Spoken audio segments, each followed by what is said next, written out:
I'm Angela Livingston and I'm head of vocal performance and opera here at the Royal Welsh College. Thank you for joining us today. It's really nice to see so many people around. And joining me today is Tim Rhys-Evans, Director of Music. Hello everyone, lovely to see you here this afternoon. I've been Director of Music since April here at the college, so kind of know how you all feel as somebody quite new to the institution, but I can tell you it's an incredibly welcoming and hospitable place, despite the pressures of lockdown, obviously. Lovely to see you. And also we have Kevin Price, who's Director of Music Performance. Hi everybody, welcome. Thanks for making time to meet us today. We're looking forward to hearing your questions. The thing to remember is after the session, if you have any additional questions or anything you forgot to ask, don't worry. You can always contact admissions and they'll get back to us and we'll deal with any queries personally. But we're really looking forward to hearing from you and getting to know you better in this session. So back to you, Angela. Thank you. We have 4 singers here today and I'm going to hand over to them so that they can chat to you and share some of their experiences of being a student in the college. So first of all, we have Lucas Maunda. Good afternoon, everyone. I am Lucas. I'm a undergrad first year, going into second year come September. So I'm going to be very briefly talking about halls and living in Cardiff. So the halls of residence we use is 7 Point. It used to be owned by Liberty. It's now under Unite Students. There are 6 people per flat, a kitchen living space, a communal area. All rooms are en suite, so there's no sharing bathroom amenities, which is very lovely. On the application form, you can put if you want to be in a flat with people from the same discipline, or if you would rather be in a mixed flat. I was in a mixed flat with a pianist, cellist, clarinetist, composer and trumpeter. You can also put if you want to be in a quieter flat or not. I was. As for safety, halls is gated and has 24-hour security, so it's perfectly safe. There have been no problems with that.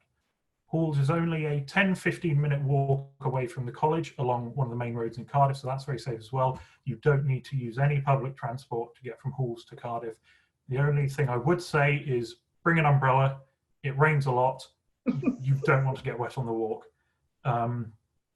As for shopping, you have a Lidl that's just 10 minutes away from Halls, which is very convenient to get to.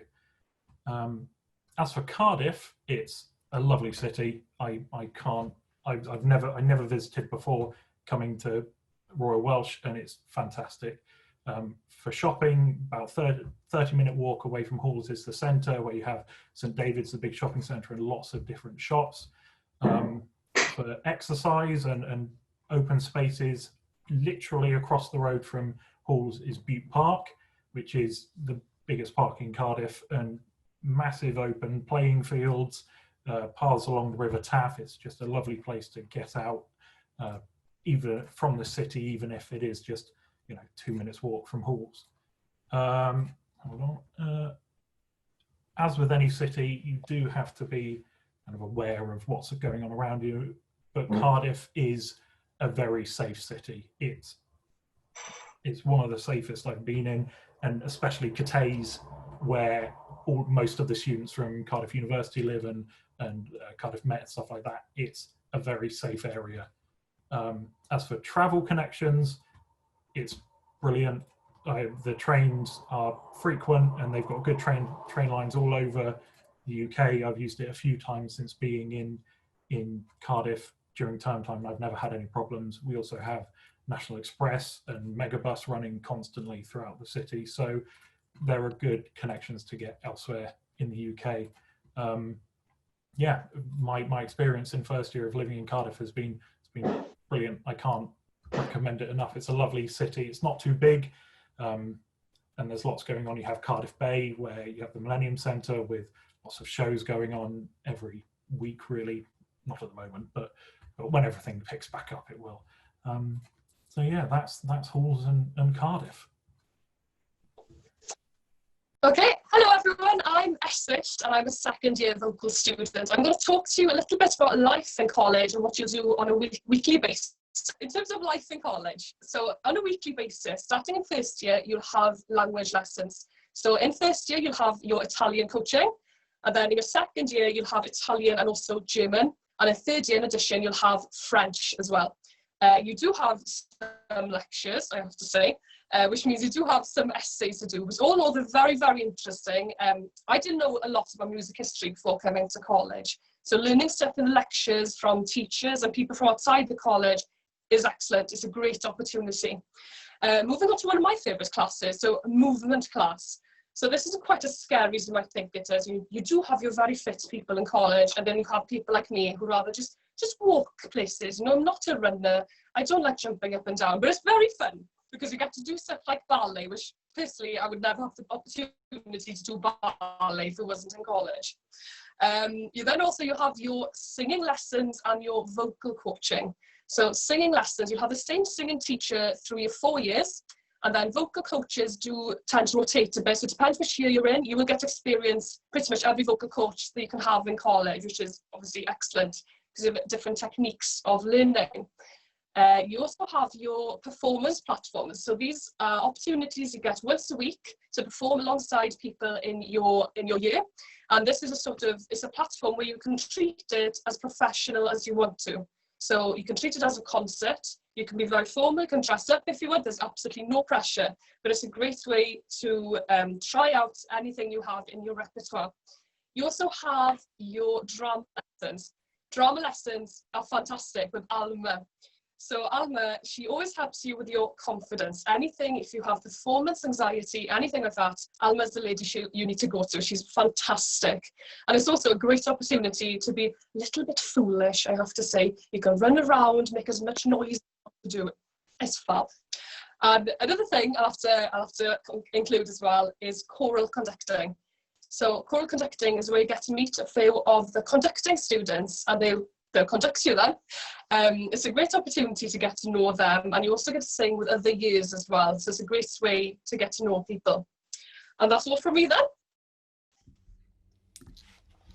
Hi, my name is Verity, and just to give you a bit of background, I first came to RWCMD as a young actor, attending YAS on a Sunday from the age of 16. At 18, I got a place on the BEMA's Vocal Studies course and graduated last year. And now I'm at the end of my first year working towards my MMAs in Vocal Studies. I am a Royal Welsh veteran. So today I'm going to talk to you about life as a PG or MMAs Vocal Studies student. Our timetable is varied and ever-changing. We have weekly Italian, German and French classes, as well as movement, drama and performance classes each week, alongside one-to-one coaching and singing lessons. Also, alongside this, we have projects built into the course at various points in the year. At the start of this year, we had a text project with opera director Martin Constantine. Opera scenes staged and directed by Alma Sheehan, and we've just finished a true to COVID-19 fashion online opera scenes, which was coached, staged and performed entirely through the medium of Zoom. College is also a hub for creating external contacts and projects.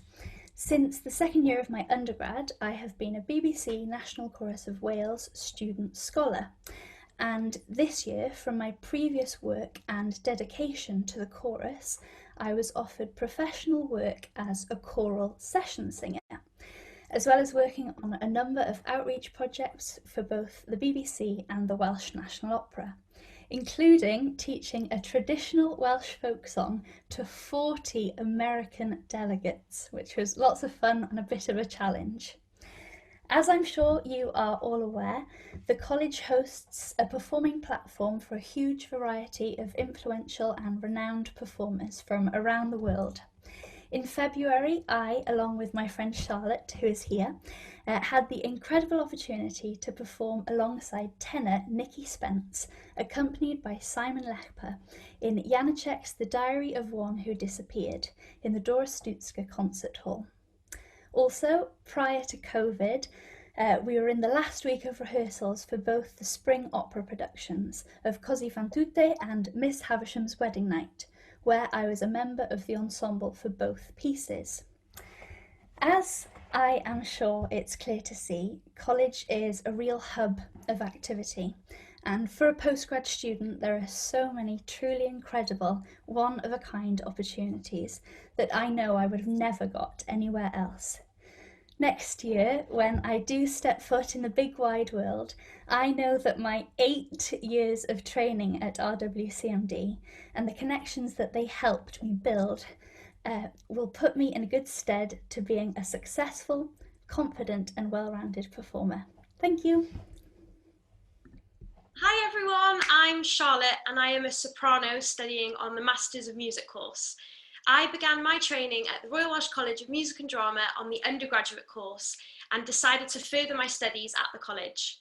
In September, I will begin at the David Seligman Opera School at the college, and I believe that the skills I have honed through both the undergraduate and master's programme have prepared me for the challenges that an opera school will throw at me. One of the main things that drew me to the Royal Welsh College was the collaborative ethos that the college holds. The first project I was involved in was an ensemble project with the piano department, and we were paired up with a pianist and gave a recital.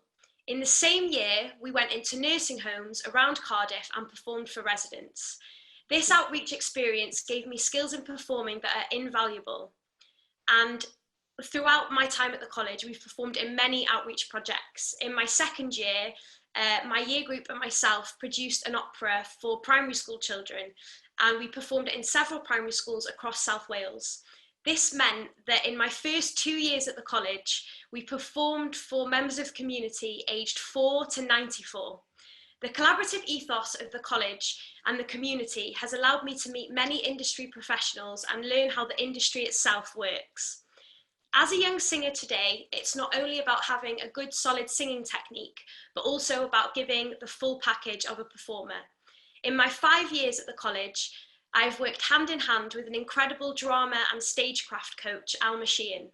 In the sessions with Alma, we focus on recital etiquette and the performing side of giving a recital or playing a character. On top of these sessions, Alma helps performers with performance anxiety and dealing with performance nerves, which is vital. The main reason I chose to study at the Royal Welsh College was due to the vast amount of performance opportunities students are given.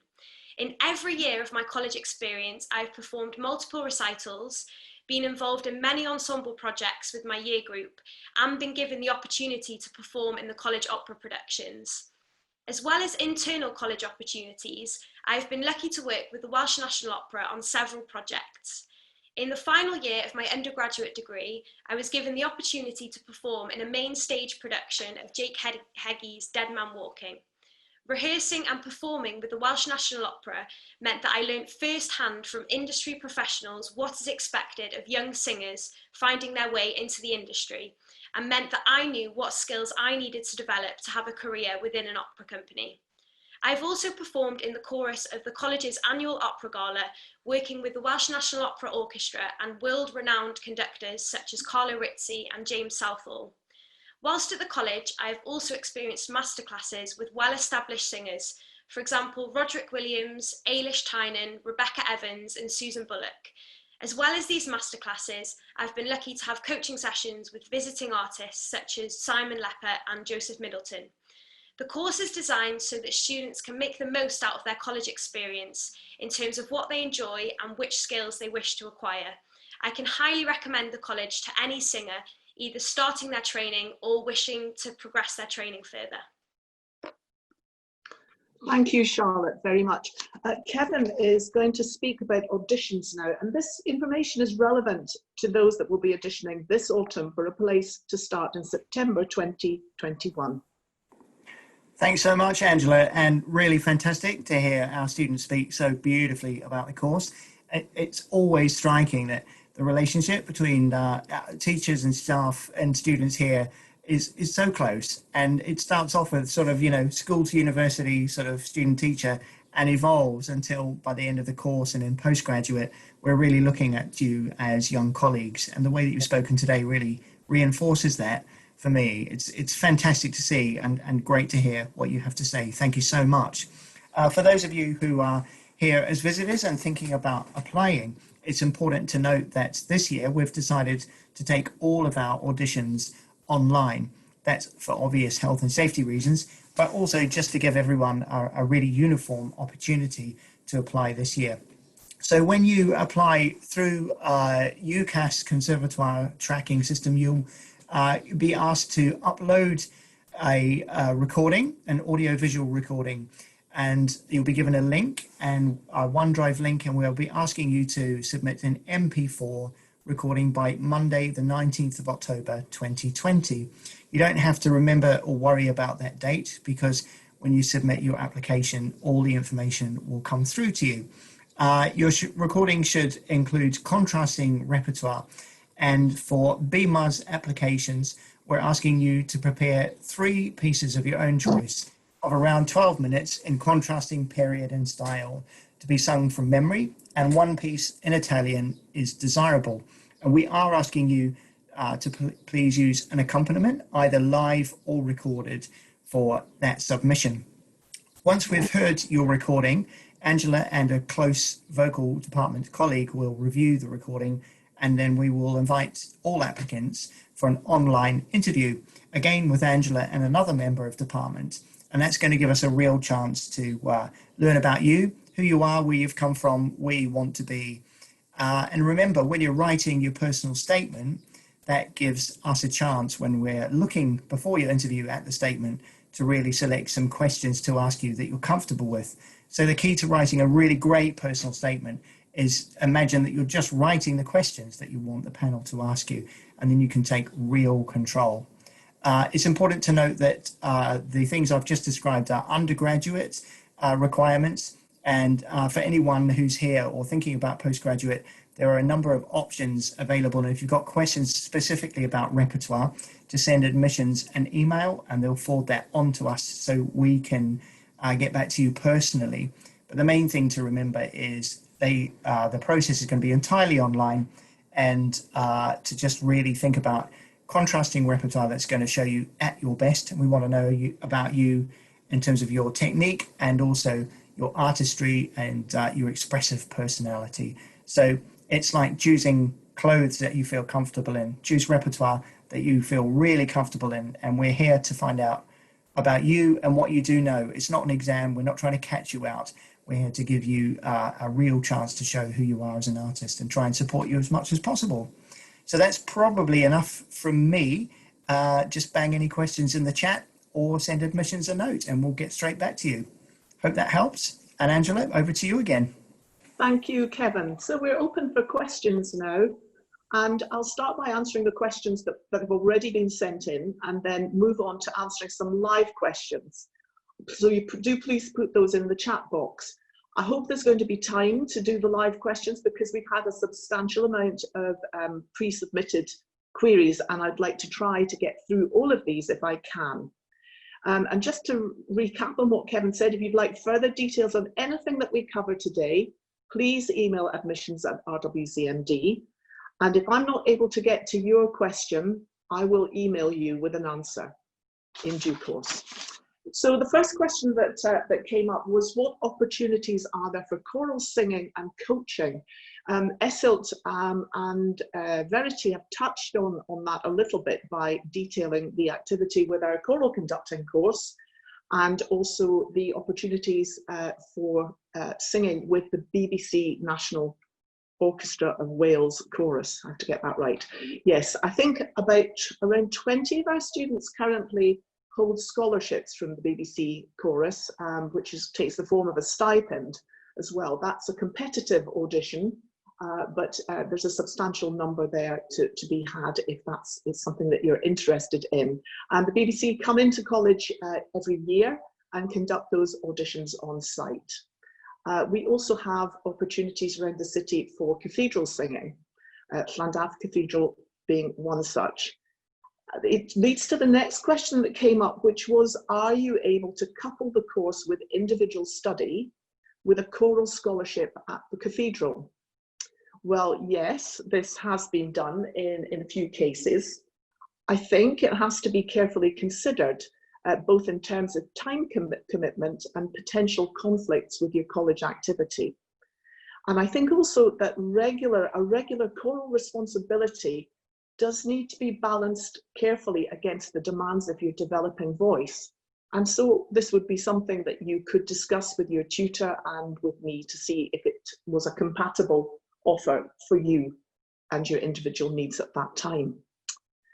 The next question, can consultation lessons be arranged in advance of application? Absolutely they can, and we take a lot of queries asking for people asking to come in for lessons with singing tutors or for coaching. I offer coaching regularly to anybody who would like to have a taster session.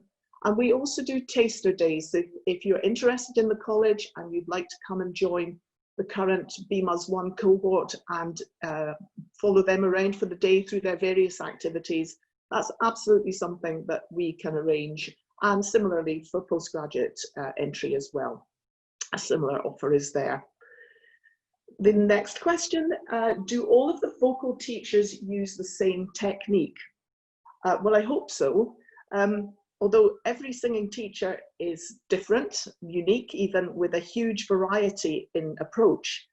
But I think there are core values that every good singing teacher would adhere to, such as easy sound production, efficient breathing, good posture, clear diction and accurate language, in whatever language you're singing in, and also conveying the story. These are all things that teachers will help you to develop. But they all have a different means by which they do it, because they come from very different professional backgrounds themselves. So they will have, some will have a particular interest in physiological aspects of the voice. We have someone who teaches through the Estill method, and others have just formulated their basic bel canto approach through their own professional experience in the opera world. But fundamentally, everyone is singing from the same hymn sheet, so to speak, and those basic core values are very much part of what the department does. And then the next question is, do vocal studies mix with students from other departments?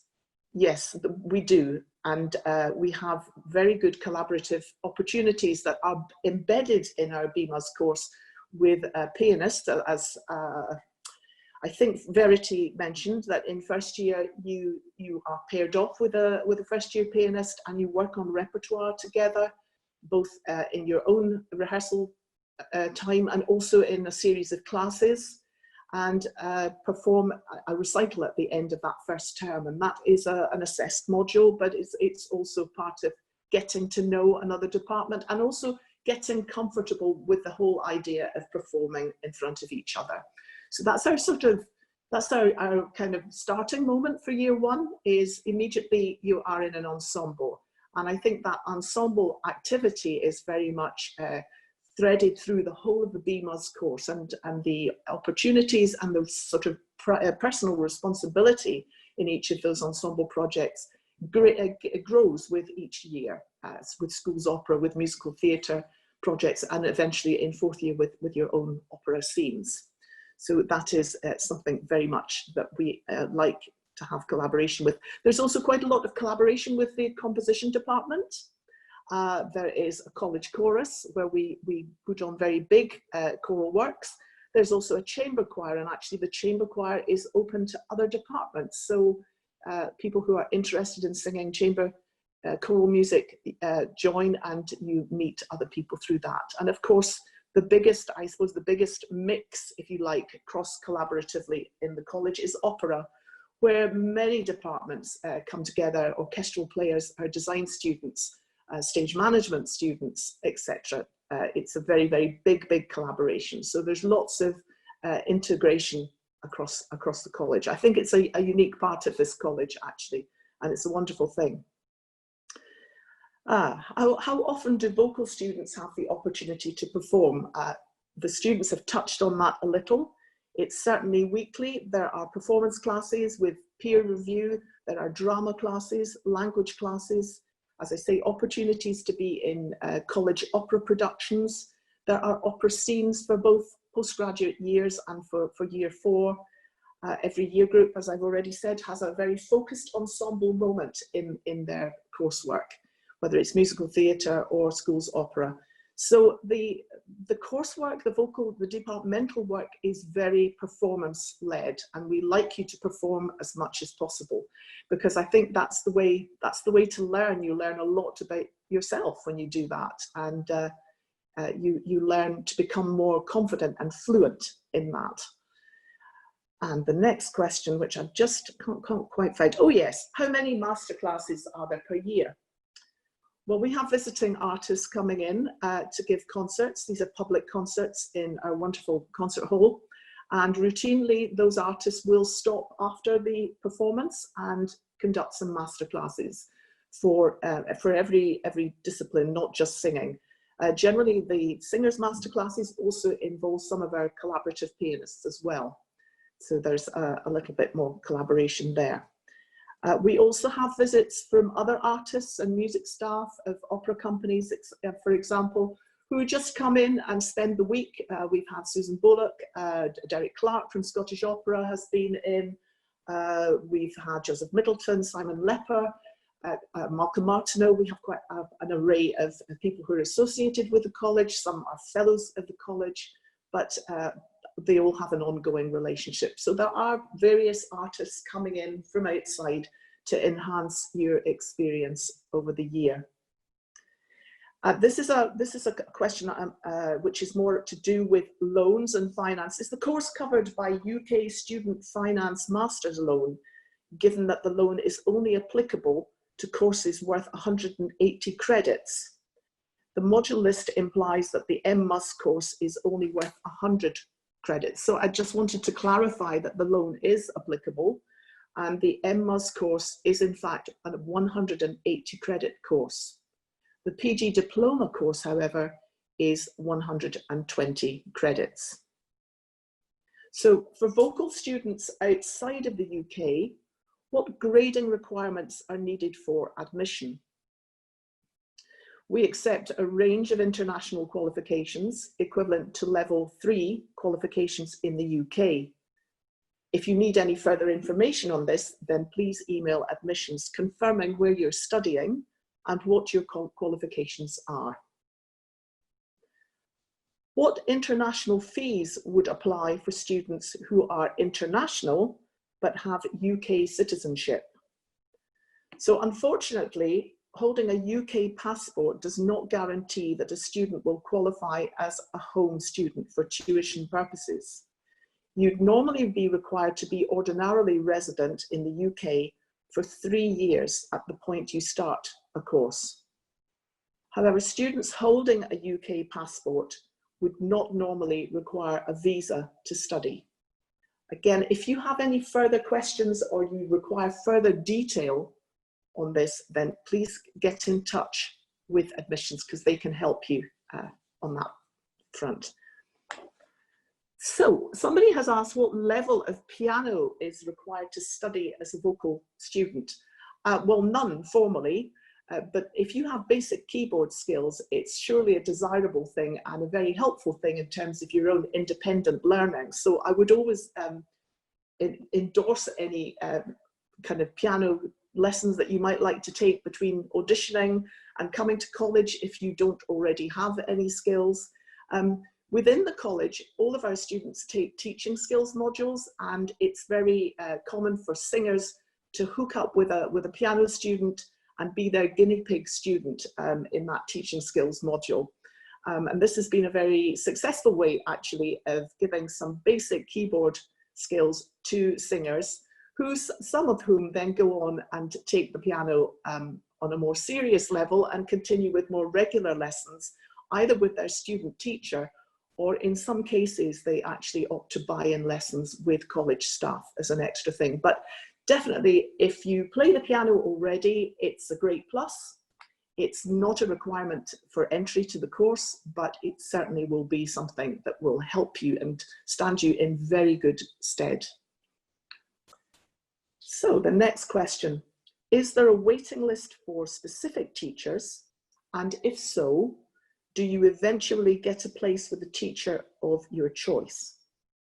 Well, there's no formal waiting list, but I'd have to say that teaching lists can quickly reach capacity, and our tutors have varying levels of availability, obviously, depending on their professional commitments, because many of our tutors are still active and singing in the professional world. That availability is also dependent on the number of students they have in any year who may be graduating and therefore leaving the college. So for some teachers, it may be the case that a batch of students go, perhaps 4 or 5 leave in one academic year. But for others, there can be years when nobody leaves, and if that teacher doesn't have any opportunity to increase their teaching time, then they won't have any space on their teaching list. It just depends. I'd also like to say that with undergraduate singers, it's quite normal for us to allocate you to a teacher, and to try and match you to a teacher who will be a good fit for you at this stage in your development. And we always look back on our audition notes and our interview notes to help us make that decision. But it's always possible to request a particular teacher, and we'll do our best to make that match happen for you as well. Is it likely for someone straight out of sixth form to be accepted on a classical vocal course? Well, that very much depends on the individual. For some, I think it can take a little longer to be ready for conservatoire level training, depending on your level of experience or technical setup. It's not unusual for us to recommend to an applicant to come back next year, that we'd really like to see you next year, just to give you a little bit more time to grow and to develop. But equally, we have a number of singers who come to us straight from school. And I think of the students who've spoken today, I think that's true in every case. Am I right? Lucas as well? Yes. No, Lucas didn't. Well, that nearly. Charlotte and Verity did. And Esselt, I think also. So that can happen if you're ready. I think if you're ready to do something, why not start? If you're vocally ready, you've got enough stamina, if you're emotionally and ready to leave home, to be in college and to cope with all the demands that come there, why not? There's no hard and fast rule for that one, actually. It just depends. What qualities do you look for in an applicant? Well, obviously natural ability and a good natural voice. I think the ability to find some interesting colours in your singing and to really tell us a story is important. Even if whether it's an operatic aria or a simple folk song, it doesn't matter. We really want to see how you tell that story to us. I think language is really, really important. I think it's vital that you are attentive to language and that you sing with a specific understanding of what every word means. And as a word of caution, don't always think that the translation underneath your foreign language songs is absolutely correct, because it can be very often a poetic translation, and in some cases it takes an enormous amount of liberties with the actual meaning of the words. So these are they're good habits actually just to develop as a singer, but I think coming towards conservatoire level audition, I think these things are very, very important. Musicianship and innate musical ability and musicality is also important, as are communication skills, using the eyes, the facial expression and the body and the ability to show us that you can become another character in performance is good. Using those emotions in a healthy way that doesn't damage your vocal mechanism or interfere with how you sing is also important. But I think most of all, just showing us that you're really happy to get up there and perform is fantastic. That's what we love to see. And having said, you need good language, you need good natural ability, etc., etc., I'd also like to say that when you come to audition as a singer, we do not expect you to be perfect or to be the finished article. That's why you come to college, and that's what the course is there to support and develop. But we do want to see that you really have a good, keen instinct to perform, and a sort of, a really good performing spirit, I think, is paramount. So that's a little bit of information on that. What repertoire would you advise for auditioning for the undergraduate program? Well, Kevin touched on this. We do actually stipulate Italian. It's not really optional. It's the one stipulation of the audition requirements. I think it's the most important language, and therefore in your developing classical voice, you should already be having a look at some Italian repertoire by now. Also, you can access very simple Italian songs through Arie Antiche, but we also hear at audition Mozart and Handel operatic arias. Then after that, I think a couple of contrasting pieces in other language, which could be taken from the standard German or French repertoire. It could be a folk song in your mother tongue. That's great also to hear, and that comes up a lot at audition. It's good to sing in your own language as well. You know the shape of that language, and you know how that language feels in your mouth. So that already gives you a kind of added freedom and confidence. So do exploit that if you're interested to do some folk songs. Sometimes at audition, we do encounter some pop and contemporary musical theatre. I think these are not the best choices to demonstrate your classical vocal ability or range, and I'd say it would be best to avoid these for the purposes of audition.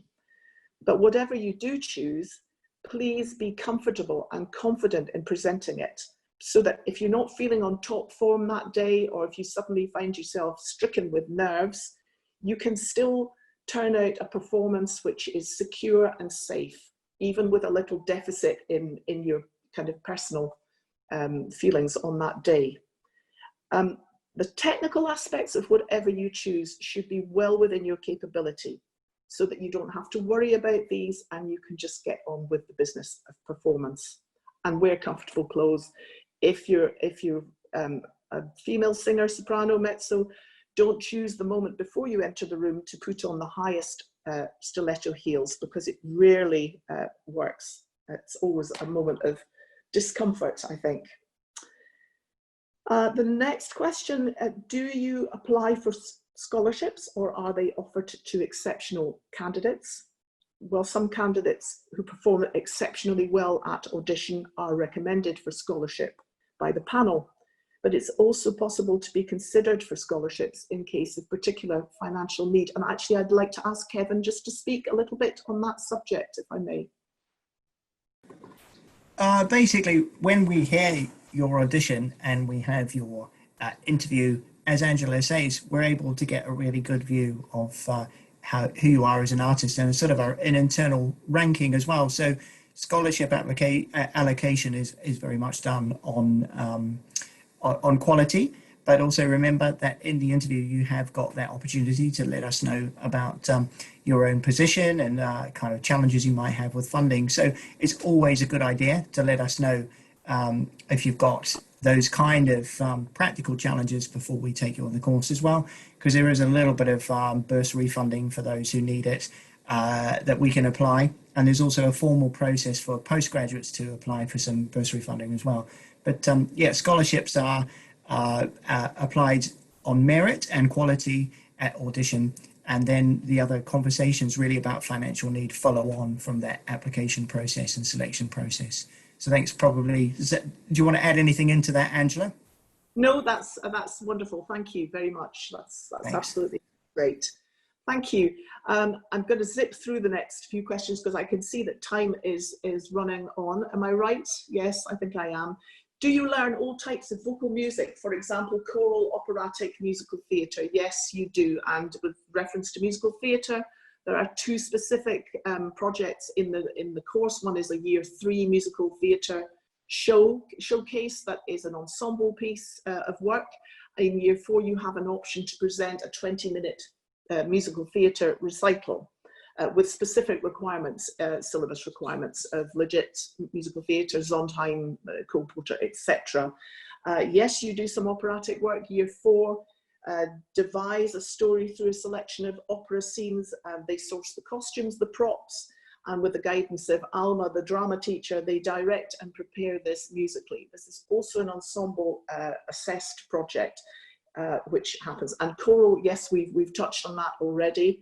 There's all sorts of opportunities for choral singing. How many hours of individual study do we have per week? You would probably have, across the course of an academic year, 1 singing lesson per week. You have 30 hours of one-to-one tuition, and in the BMUS 15 hours of coaching with a pianist in the first year. Are students encouraged to take on employment during time at conservatoire? Well, many students work flexibly and in a way which enables them to balance the commitments of the job with college activity. I think being able to meet the requirements of the coursework is clearly paramount, so that you can get your best, get the very best and the most from your time in college. So it's again a question of calibrating those two things. But yes, many students do actually take on external work. Does it matter if the A-levels I have do not include music? Some students have taken A-level music and some have not. There are obviously some benefits to having a music qualification. If you don't have A-level music, we encourage you to work through ABRSM theory to grade 6 or higher if you can. And occasionally this might come as a condition of your entry, but not in every case. Supporting your all-round musicianship, I'd say playing another instrument to a reasonable standard is not essential, but if you do it, and many of our students do, it certainly helps you to be a more confident musician in terms of sight reading, etc., etc. So yes, common sense there. How big is the year group and how many do you take? So there's no set quota for our year groups. We offer places to those applicants who we consider have the potential to develop well as a singer. That's really the bottom line. The current BMUS cohort, as an example, is 19 strong. I'd like to learn if there are any possibilities for part-time study twice a week or a couple of days a week. I'm currently living in Merthyr Tydfil and working. The college offers access to individual tuition and coaching, which can be organised via our pre-college department. But in terms of an undergraduate degree, this is very much a full-time pathway. But do get in touch if you think I can help you with that. How does the university help students going towards employment? Well, I think the college has excellent partnerships with the main performing arts organisations in Wales and beyond, actually. And I think it's able to help students make good professional connections. And we always seek to identify the specific areas of interest in our students well in advance of graduation. And I think the wide range of professional development module choices in 3rd and 4th year allow these particular interests to be developed so that everybody can actually play to their strengths, but actually start to shape those strengths into, you know, a future pathway going forward. Kevin, do you want to add anything to that? Probably not at this point. I think that's a really clear explanation, and I'm just conscious of time as well. But I would say, you know, if anyone's got any extra questions, absolutely happy to field them through admissions. But I think you've explained it really clearly, Angela. Thank you. I just wanted to say thank you to the students for speaking so well on their coursework. It's great. Thank you all very much. And also to Kevin and Tim. And thank you from me too.